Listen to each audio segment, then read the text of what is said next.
А.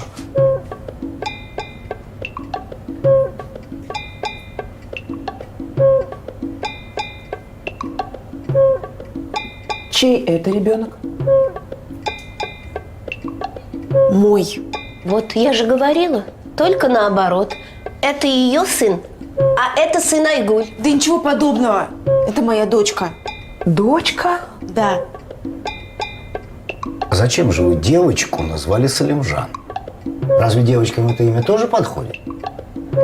Ее Ольга зовут. Вот. Сама призналась. Это девочка, ее зовут Оля. Это девочка. Да, Вероника, мы знаем, что это девочка. А куда она делась, Салимжана? Да вот же Салимжан, вот. Это же Саша. Салимжан где? Да мы пока разбираемся. Я больше так не могу. Я сейчас с ума сойду. Айгуль. Я больше так не могу. Я вообще ничего не понимаю. Сереж,